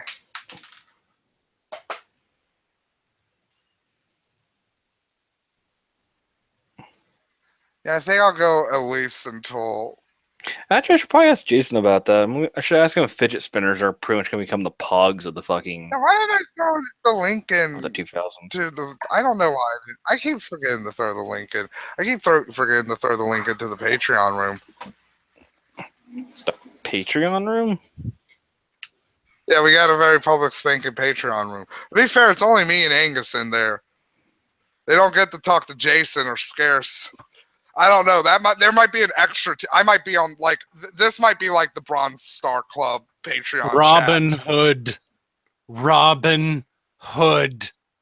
Robin Hood? Robin Hood, Disney's Robin Hood from 1970, is the birthplace of all furries. At least modern furries. Fuck, you're right. Because it had fucking anthropomorphic animal people things. If you want to go one further back, you can probably do Bedknobs and Broomsticks, but Robin Hood was the one that had sexy animal characters in it. No, actually, yeah, you're I have right. been screaming that at my computer. Isn't that around the same time as oh fuck, what's the name of it? The what is it? The kid in fucking King Arthur, the one with the fucking young blonde kid. Well, remember Don Bluth, who did like Secret You know, of NIMH Jason, and crap like I'm that. starting to feel like Yeah. I'm becoming a real life Fundy, but instead of like religion, annoyance, it's just general stoner incompetence. You're gonna make me make a puppet based on you.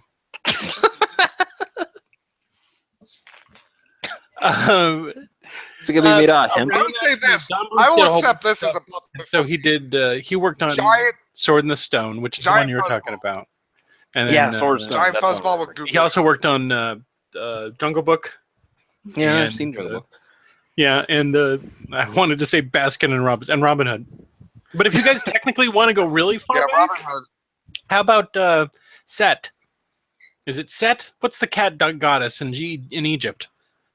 Woman's body, Bass. cat's head. Well, yeah, I mean, if you want to start getting mythologies, there are some fucking creatures Bast or that. Bast. Oh yeah, I know it's Bast. Bast. Yeah, Bast. Or is it Bastet? I can't remember. I know Might have H.P. to go- Lovecraft liked her. You think H.P. Lovecraft would be a fur? I bet H.P. Lovecraft would be a fur. No, he'd be a Slimer. He liked him some fish people. I just pictured H.P. Lovecraft in modern You know times, what? right? Okay, here's the movie that H.P. Lovecraft would not only sign off on, but probably jerk off to, is the ending of Galaxy Quest. Because what's his name falls in love with that giant squid person. Oh yeah, Remember Tony Shalhoub? And he sees the tentacles and he's okay with it? Oh, there's a new fucking. I have to go find the actual trailer, but I saw it online. It had some Yeah. type of trailer that looked like a spoof of Star Trek-ish type of stuff. That's a Seth MacFarlane's new show. I thought they like made like a show series of Galaxy Quest. How I many was getting people- so You got really excited. excited. Yeah. Like yes, How and many then it people was. in the late? How many people in the late '70s wanted to bang Chewbacca? You think? God. I don't want to think about that. You see, the thing Well, is, did that what the shit internet come later? proposed is that there is somebody with a kink for everything. So there's Yeah. going to be people Yeah. who want to fuck Chewbacca. There's going to be people who wanted to fuck the monkey from BJ and the Bear.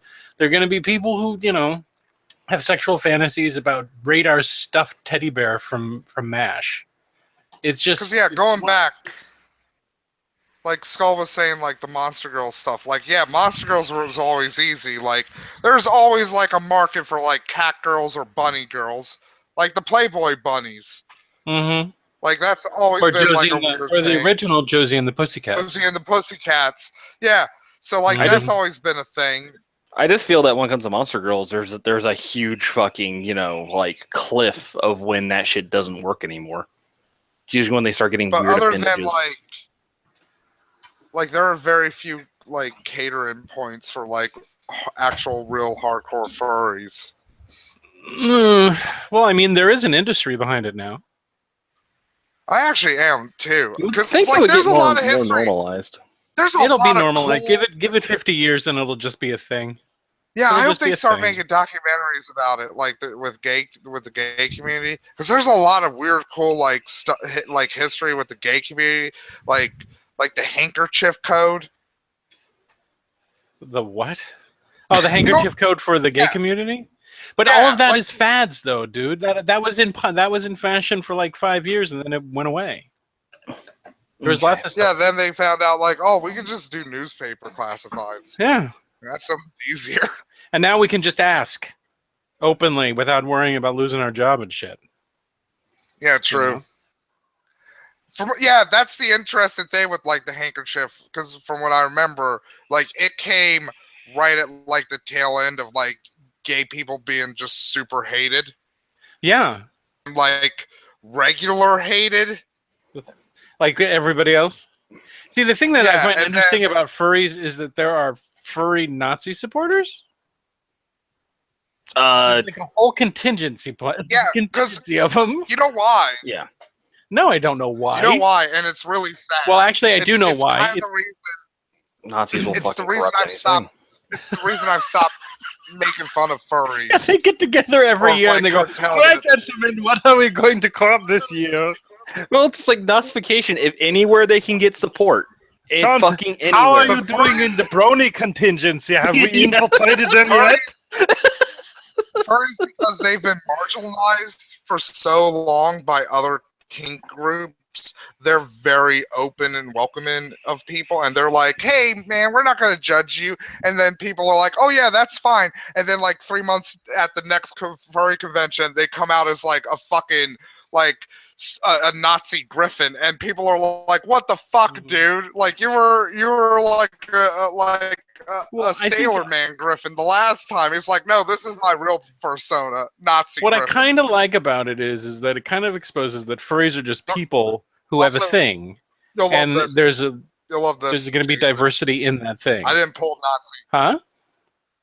I didn't pull Nazi Griffin out my ass. Oh darn! The You didn't? big, like one of the big leader Nazi furries is a Nazi Griffin. I can't remember his name, but his persona is a Nazi Griffin, and he's been like banned from like all of the furry conventions because he's been trying to recruit people into being fucking Nazis. So now I'm just picturing in my head, like, what other fucking mythical creatures would Nazis fucking choose for furry personas? Well, there's one. That's one. A griffin, Yeah, griffin, eagles, Yeah, German eagles. shepherds. Well, Yeah, he's German an outlier. What? Wolves, Yeah, wolves, wolves. I Doberman, can definitely see wolves. Mm-hmm. yeah, canines, like especially the really Okay, slick, but here's the muscular really ones. interesting question: what kind of furry would Hitler be? I'm gonna say cat. No, you're thinking of Mouse, the comic book. Oh no, I was more. Oh yeah, like this is kind of boring. Just cat This is because kind it was of fucking boring. the naming convention for the tanks. But I honestly think Hitler would have been a wolf. Like I know that's a boring answer, but like to me, yeah, if that's he was the one I think fits. But I will tell you this much. Like, I will tell you this much. If the original Nazis were furries, their costumes would be on point. Because if there's something, and this is something that people don't like, a lot of the founders of the Nazi parties were designers and artists and shit like that, and they knew how to design an effective uniform, didn't they? Yeah, they really did. They that's a strike. When you see even those colors put together, you think Nazi. Yeah, and it's fuck. How many movies have this pretty much tried to make their uniforms look like Nazi uniforms? Yeah, and it's not hard. Yeah. I mean, fuck, they knew Star Wars. Oh yeah, I did think about that. Fire officer uniform. Technically, Starship Troopers. That was my favorite. Adam, eagles. Technically, Adam's eagles are not furries. They're. I forget, Skull. We looked up all these terms, and there's a lot of weird ones. Beakies. The furry feathers, the furry like dictionary stuff. Like they're scaly Aryans. Yeah, because scalies are lizards. Also, okay, they didn't call them like featheries or anything. They call them like Aryans or avians or something around there. Avies. Yeah, is that the term? Yeah, avies? Well, Avies is the name of the group. But like, okay, so I mean the scientific. Do you know what it's called? Yeah. There's actually a term. There's actually an accepted term within like the furry community on what you call mammary glands on animals that shouldn't have mammary glands. Because like, it's chest tumor. And I'm like, when I first learned that, I was like, did they intentionally pick the least sexiest way to describe a tit? What kills me is the fact that they're literally like, okay, guys, we need to start approaching. But most of them are mammals, so they would have them. So I don't understand. Like, what kind of animal are they talking about? Like lizards that have them? Like that's usually the instance that they usually talk about is if it's like a lizard or like a reptile and it has fucking tits for some reason, then it's chest tumors. Why? What I don't get is that these are fucking creatures that would never exist in the first place. Why are you trying to use? Bipedal. I think fishies are. I think fishes are just called fishies, right? I don't know. It's the beast. See, I don't have a problem with them at all. I really don't. I don't. I think Yeah, that's I the don't either. thing, and I'm glad they have a thing. They're mostly really, again, that's why I stopped making fun of them, because like Yeah. I end up meeting a bunch of them just through the internet, and it's like, yeah, they're actually really just nice people. Like, and again, that's why like the Nazi problem has come up, because they're Yeah, they didn't very need that press, marginalized did group, they? so they're accepting of people. Yeah, They didn't need that press at all. I mean, You know, to I've be known how many fair, groups have like, I known that have gone Jason, through the as weird thing? atheists and anti-theists, we can't fucking really throw shade on the furries for being like, oh, you have Nazis. Like, the Nazis have almost won in our community. So sorry, I just pictured this In like the skeptics community. Yeah. sorry, I just pictured this an article saying like Charlottesville fucking murderer was converted in the furry community into someone from the furry community. Fuck, really? Put that connection. Also, Matt, in the Skype group, I linked Al Cheapo Furries, the box at work. Oh yeah, I remember. Oh, you remember? Right back. I gave Angus that creepy dolphin test furry, latex furry suits for like creatures that aren't necessarily furries, so like dolphins. And they're actually really good looking suits. They actually remember the show Dinosaurs, Yeah. like Jim Henson's Dinosaurs. Back. Like it's What? like that quality of like What is? latex work. Remember the dolphin? The dolphin latex shit? No, that was not good. That was a nightmare. That was a walking nightmare. Imagine I was thinking of That was a nightmare. That was but something in that terms of, even like, quality, Moreau on the island of Dr. Moreau would go, fuck no. He'd be like, no, I'm done. I'm chopping off my hands and walking into the ocean. Fun with Elijah once I get up to level 9, because he's gonna go full Dr. Monroe. You're gonna be like, Dr. wait, where Monroe? are all these animal people coming from? Oh god. And Elijah's gonna be like, I don't know. So I'm actually now wondering if there's actually like a community just for latex that isn't actually connected to any of the other communities. No, we just really like the feeling of latex. That's all. Yeah, I don't know that's what they enjoy. I finished my imagine character. those guys Jason, exist. Traveler, Bob Lawyerman. I'm a hiver. I'm gonna have a human family. I used to be a corporate lawyer. How in the hell are But you going to have a I human got- family as a hiver? Like I just married one. Oh, by the way, Like, everybody, when he starts I'm like talking, I'm the Traveler, second husband. you're going to have to really search the internet to find anything on it. So demand that he explain to you what the hell he's talking about, because no one plays. By the way, Jason, I already know how to integrate.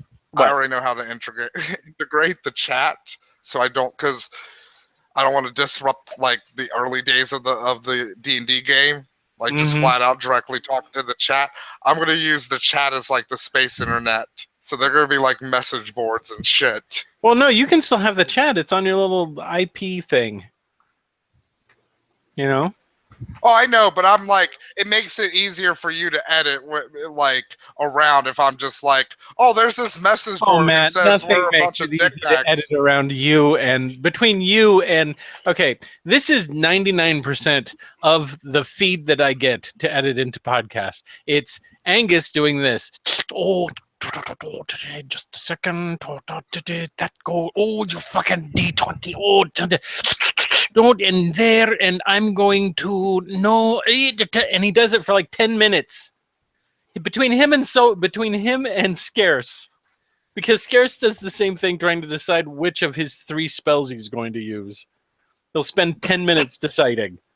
To be fair, on that account, I'm fairly decent because I'm fairly. No, impulsive. you're quick, and the reason why I like Manos is he has one weapon usually. That's it. It makes things simple.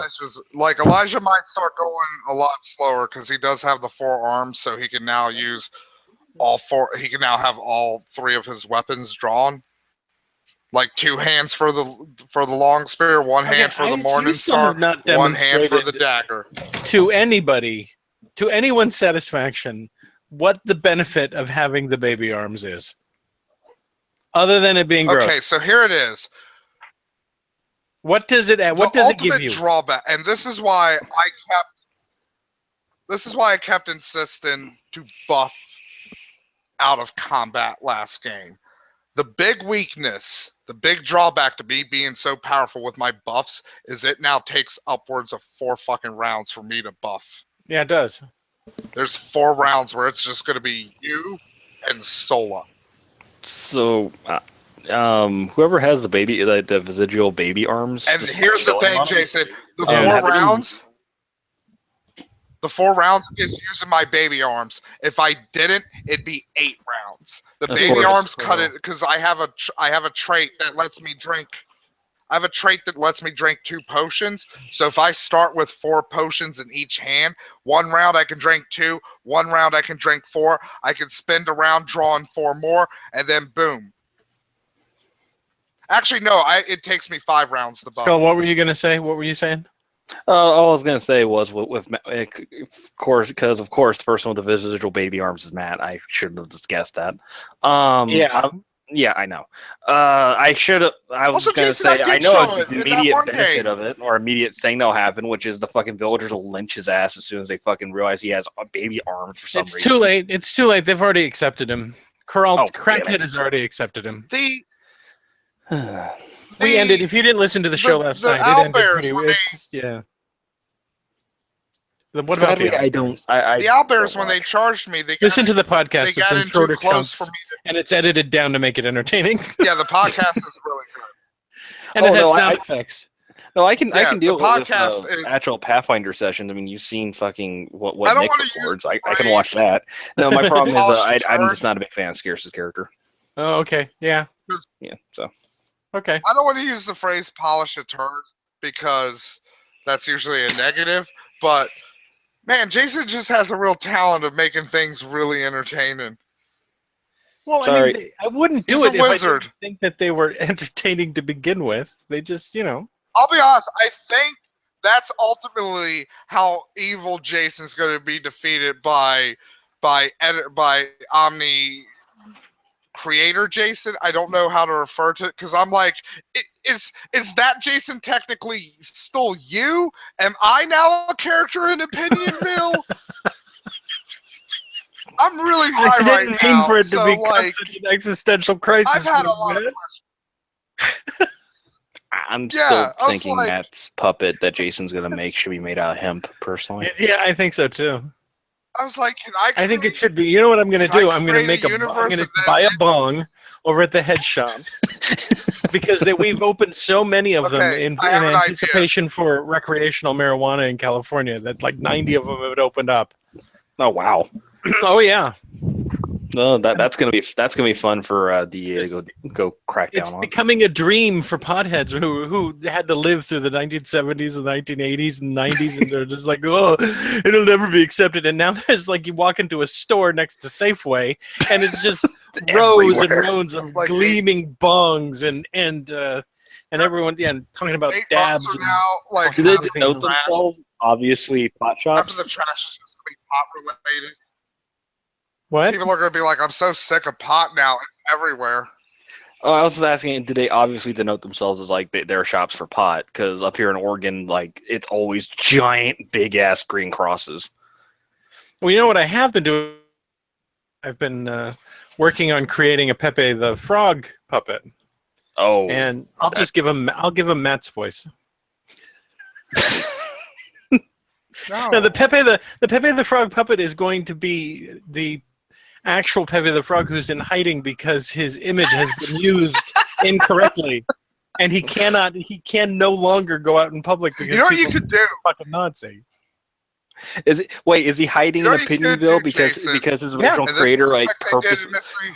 is like the creator purposely killing him to try to kill off Pepe? Is that just a cover story? Is he It's a just cover like story wait- for him okay, to be Jason, moved to when you Opinionville with do his that- family. like witness protection? He was just a guy. Jason, when you do this episode, can you please put a Fritz the Cat reference in there? I fucking hate that movie. I really. Like Pepe's like Robert Crumb got Fritz the Cat, but they weren't gonna get Pepe. when they start asking questions, I just refer to myself. I'm just Kermit's fucking less successful cousin. You know what? I'll give him a mustache. I'll give him a bad mustache on a frog. And that'll be the thing. But How I did a was gonna frog say, grow a make it mustache? To make it easier. It'll be maybe, like that stupid mole in remember, the like- Muppets too. Sorry, I'm just having remember too in much like fun Mystery image Science of this Theater character. with the Remember- puppets? Mystery with the Science puppets Theater. in the theater. Did you just say Where, like, Mystery Science? Are where you they were asking me if I remember one of my favorite shows of all time? That's Seriously, true. That's Matt. a really dumb question. No, Mystery just Science named Theater. Two of The my puppets in the role-playing theater. characters. The first one was Manos of Crankor, and the second one is Zap Rousdower. And you're saying, you remember that show with the puppets in the movie theater? So yeah, with that, like the puppets in the theater are painted black. Hey, Matt, do you can't remember use this Pepe movie? in It's black called The constantly. Star It just Wars. have, like, vaguely. It was about like a giant ape man and some robot dudes. I'm just picturing you learning out names from Mystery Science Theater, and you start just using some of the sayings they use, like roll sizzle beef. Oh, I plan on using those if I ever have to. I never told them the name of Manos's brother My nephew says hi. because we had to have characters prepared in case our main characters died, and Manos's twin brother, is an anti-paladin of Brandon because they can't determine if Brandon is good or evil, so they're just going based. They think so. There's an entire another cult of Brandon that assumes that he's evil, and so he's the anti-paladin. That's actually where one of my. But it is one of those names from Space Mutiny. I'm not gonna say which one because he probably will never have to come out. Huh? Funny thing is, I never actually sat down and watched Space Mutiny. It's really bad. It's so bad. Oh my god, it's so bad. Well, I love that episode. I've seen multiple people fucking do review quotations reviews of it, so I think I should actually get around to actually watching. Hey, you want to do something real lazy? Create a podcast or do a YouTube show where you review bad movies. Because that seems real difficult. Well, to be honest, at least Red Letter Media, like they have a camera aiming at them, and they have like props. Well, in the here's background. the difference. Here's the difference. They like the number one. They review current movies, so they're doing things. The thing about reviewing bad films that have a reputation for being bad is that you run a very low risk of blowback, right? Yeah. If you come for example, I have reviewed Forrest Gump, in which I said I feel it's a big bucket of shit and I hate it, and I get blowback for that. Yeah, I kind of ran into the same issue with a little group of Skype friends we're hanging out with because I decided to not say a game was immediately horrible. Yeah, and it's Fuck again. you, Kingsfield is horrible, Skull. It's objectively a bad game. What game is it? Kingsfield. Never even heard of it. So Kingsfield, the Dark Souls, the Dark Souls. Horse. So the company who made the studio who made Dark Souls, that wasn't their first attempt at making a European RPG type of European fantasy type of RPG thing. Yeah. Kingsfield was, and a lot of people hate it, and I played it, and it's like, this actually isn't that bad, and everyone else is. Generic. I mean, to be fair, I will give you this, Skull. Kingsfield does have an interesting story, and you can honestly see where the storytelling from Dark Souls comes from. But in terms of combat, it is so tediously awful. There's a reason why very few games from that era, other than RPGs, I like how he games where you says from that era instead of that era. And that's the thing, Jason. Yes. Kingsfield was an action RPG, so you needed movement, and it But wasn't this brings back Zelda. How much risk is the angry video game didn't nerd have making lock when he gives a bad review to a bad video game? Yeah, None whatsoever. But if he came out, H Bomber guy made a review of Fallout 3 in which he says it's awful, and he lays out the reasons why he feels it's awful. And while I disagree with him because I liked Fallout 3, I still felt that was a great review. Because at least someone was taking it fucking seriously. People know my opinions on Bethesda. Yeah, we I don't know. like Bethesda. Yeah. I know you don't. I'm like, mainly because I think Bethesda gets a lot of free passes. Where Okay, I'm like, I'm gonna if put this this- was Ubisoft I'm or gonna- EA, I'm going to put this out here. The games that shine, that come through Bethesda, are the ones that they farm out. Yeah. Okay, Because- Fallout 3, good. I liked it. Fallout 4, more of the same. But Fallout New Vegas was great. It's Fallout New amazing. Vegas was a fucking great game. Our example of a game farmed It's out, not- Doom. Yeah, it was Vegas farmed isn't out. as good as Yeah. 1 or 2.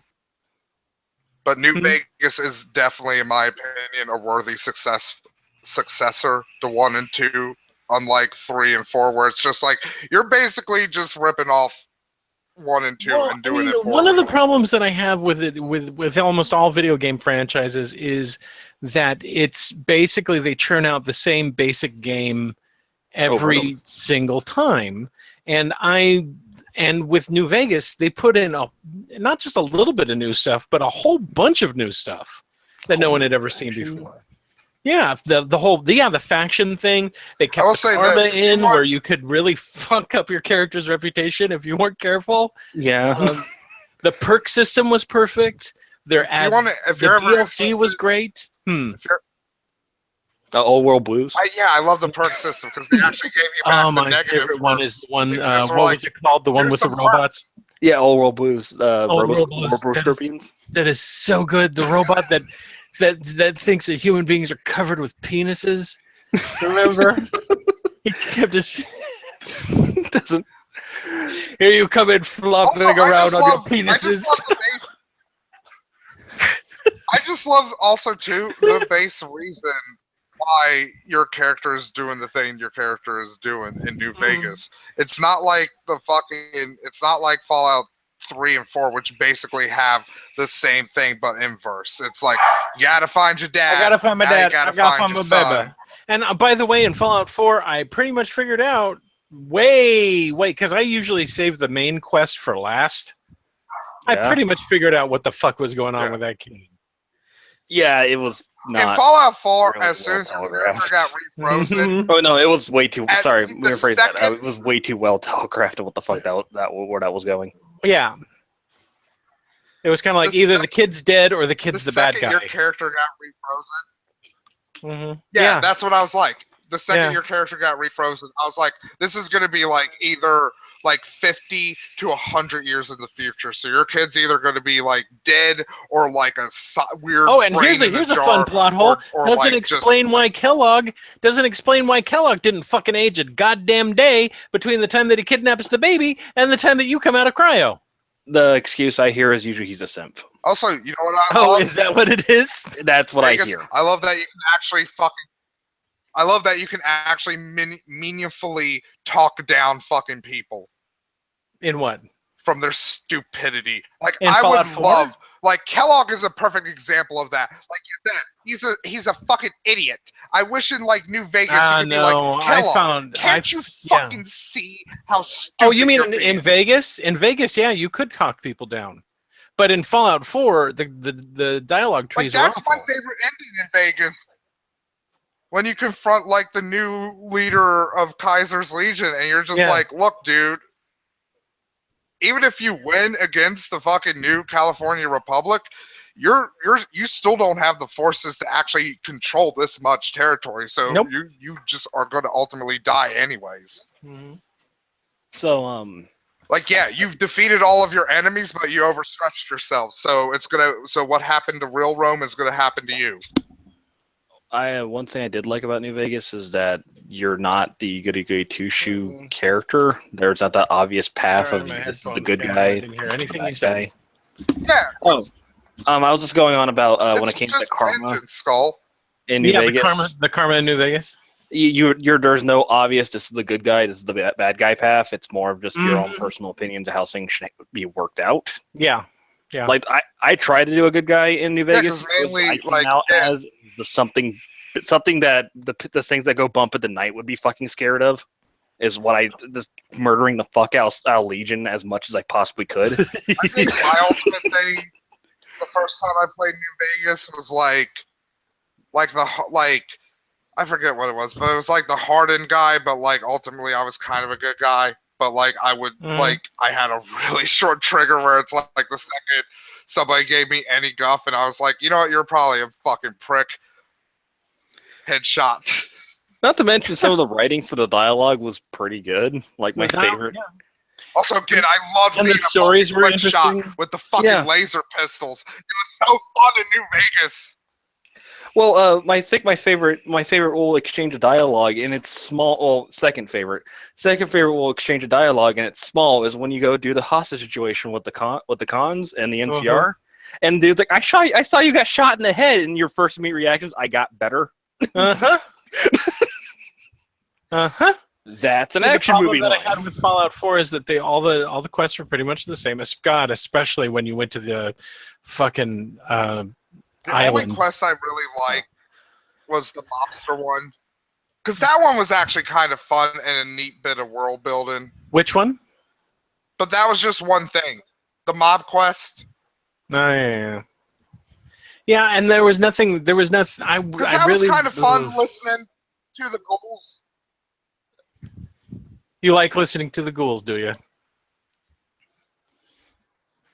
Well, See, listening I think to the ghoul mobsters explain if I had to control of the generation of mobsters, like if I had control of the next game, I would make it so that you could play as either a human, a ghoul, a super mutant, or a synth, and that each one of them would have bonuses and minuses for each character race, so that you're not backstory. It's probably not going to happen for a backstory. Exactly. Backstory would be awesome because the backstory of a super mutant is so much more different because how long they live. Yeah, exactly. Pretty neat. And the one for a ghoul is someone that was alive before the bombs fell. Which is the biggest fucking disappointment in Fallout 4, in my personal opinion, is the fact that if you play a male character, you're a member of the military, and it's a original member of the military meeting the Brotherhood Steel, and that should be much more of a fucking reaction than this like one throwaway line at the very beginning. Yeah. But see, they fell into the lazy writing trap, which was, the people who are playing this game already know. Yeah, they were so referential from the other game. They pulled so much from the other. They dropped what they felt were clever little Easter eggs from Fallout 3. It was like, the goat test. Yeah.